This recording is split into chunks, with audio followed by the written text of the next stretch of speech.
नमस्कार दोस्तों, स्वागत है आप लोग का एक बार फिर से द आईआर शो में। तो दोस्तों, राफेल विमान जिसको लेके भारत ने फ्रांस के साथ समझौता किया और जिसकी कैपेबिलिटी के ऊपर कई लोगों के द्वारा जो है वो क्वेश्चन उठाए गए कि राफेल जो है वो भारत को बहुत महंगा पड़ रहा है। तो दोस्तों, राफेल ने एक बार फिर से कारनामा करके दिखा दिया, जिसके बाद उसने ना केवल पूरे विश्व को बल्कि भारत को भी काफ़ी आश्चर्यचकित कर दिया अपनी क्षमता से। और ऐसा कुछ करके दिखाया राफेल ने कि अब पूरी दुनिया में जो है वो राफेल की चर्चा हो रही है। और साथ ही साथ भारत को भी अपने डिसीज़न पे कहीं ना कहीं प्राउड महसूस हो रहा होगा। और जो भारत के जो रक्षा विशेषज्ञ हैं, कहीं ना कहीं वो भी काफ़ी ज़्यादा आश्चर्यचकित हुए होंगे। तो दोस्तों, क्या है चर्चा, चलिए अपनी इस चर्चा को शुरू करते हैं। तो दोस्तों, दरअसल बात यह है कि इजिप्ट में जो है एक अभ्यास कराया जा रहा था। और उस अभ्यास में क्या हुआ कि इजिप्ट के पास, आपको मालूम होगा कि सुकोई 35 के भी विमान हैं और राफेल लेने की भी जो है वो इजिप्ट जो है वो सोच रहा था कि वो कुछ राफेल विमान भी ले ले। लेकिन दोस्तों, हुआ ये कि सुकोई 35 के कुछ विमान और ख़रीदने के लिए अभी इजिप्ट मन बना रहा था कि वो रशिया को कुछ और ऑर्डर दे, करीबन 25 सुकोई 35 विमान के। लेकिन तभी वहाँ के जो डिफेंस एक्सपर्ट्स थे उनके मन में ये आया कि हमारे पास सुखोई 35 विमान है ही है, साथ ही साथ हमारे पास राफेल के भी कुछ विमान हैं। क्यों ना हम क्या करें कि एक डॉग फाइट करा लें, मतलब एक जो ट्रायल बेसिस पे जो विमानों में लड़ाई होती है उसको करा के देख लिया जाए और देखा जाए कि इसमें जो है वो कौन जीतता है। तो दोस्तों, हुआ दरअसल ये कि उस डॉग फाइट में जो है राफेल ने इतनी बार हराया सुखोई 35 को कि सारे जो वहाँ जो लोग थे वो देख के उसको आश्चर्यचकित हो गए।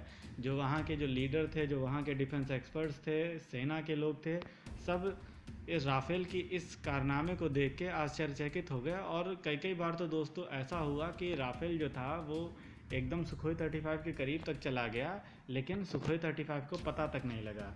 और इसका दोस्तों जो रीज़न है वो ये है कि जो इनकी जो रडार को जाम करने वाली जो क्षमता है इलेक्ट्रॉनिक वॉरफेयर की, राफेल की, जिसको स्पेक्ट्रा इलेक्ट्रॉनिक वॉरफेयर कहते हैं, तो उसकी वजह से वो इतना ज़बरदस्त जाम कर रहा था उसका रडार सुखोई 35 का कि सुखोई 35 को पता ही नहीं चल रहा था कि कब राफेल जो है वो उसके करीब में आ जा रहा था और कब वो उसके ऊपर हमला कर दे रहा था। तो दोस्तों, जब इस डॉग फाइट का जब रिज़ल्ट निकला तो उसने क्या किया कि इजिप्ट की आंखें खोल दी और इजिप्ट को तब पता चला कि राफेल जो है वो कितना ज़्यादा प्रभावशाली है। तो इसके बाद क्या हुआ कि इजिप्ट ने जो 25 और जो सुखोई 35 के जो ऑर्डर देने वाला था, उस ऑर्डर को जो है अब वो कैंसिल करने का मन बना रहा है। और जो राफेल विमान हैं उनके अपडेटेड वर्जन को अब वो फ्रांस से और ख़रीदने जा रहा है। तो कहीं ना कहीं ये रशिया के लिए एक बहुत बड़ा सेटबैक है और फ्रांस के लिए बहुत अच्छी बात है। और कहीं ना कहीं ये इस बात को भी साबित करता है कि जो भारत सरकार ने फ़ैसला लिया राफेल विमान को ख़रीदने का, वो एकदम सही फ़ैसला था। साथ ही साथ दोस्तों, अब भारत के जो डिफेंस एक्सपर्ट हैं इस घटना के बाद अब वो ये कह रहे हैं कि कहीं ना कहीं अब भारत को जो है कुछ और जो है वो राफेल विमानों को ख़रीदना चाहिए। क्योंकि दोस्तों 2010 के आसपास में भारत सरकार जो उस समय तत्कालीन थी, उसका ये मानना था कि भारत को जो है करीबन 126 से ज़्यादा जो लड़ाकू विमान हैं उनकी ज़रूरत है, जिसके लिए कि MMRCA करके एक डील निकाली गई थी। लेकिन डील जो है वो कभी फाइनलाइज नहीं हो पाई।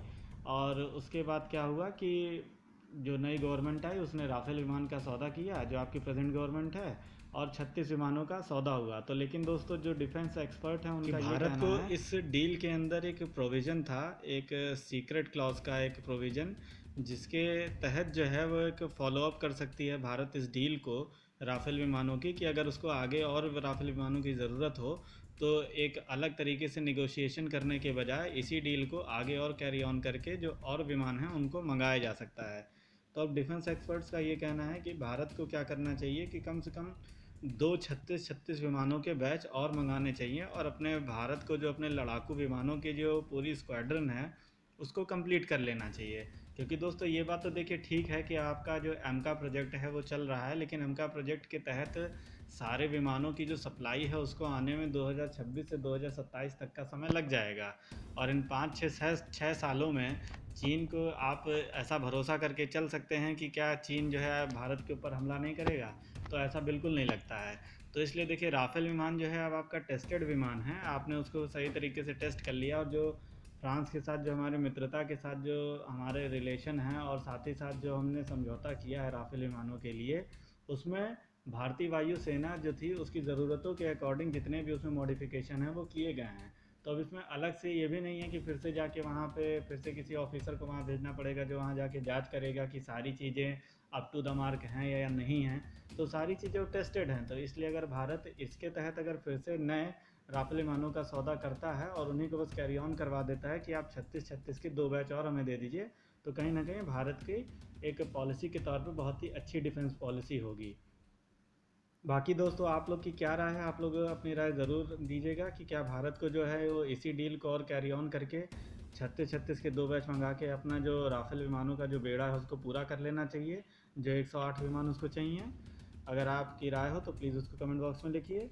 बाकी दोस्तों वीडियो को देखने के लिए धन्यवाद, और प्लीज़ वीडियो को लाइक करना ना भूला करिए और कमेंट ज़रूर किया करिए, और जिन्होंने सब्सक्राइब ना किया हो प्लीज़ सब्सक्राइब कर लें। थैंक यू दोस्तों, thank you for watching the video. जय हिंद, जय भारत।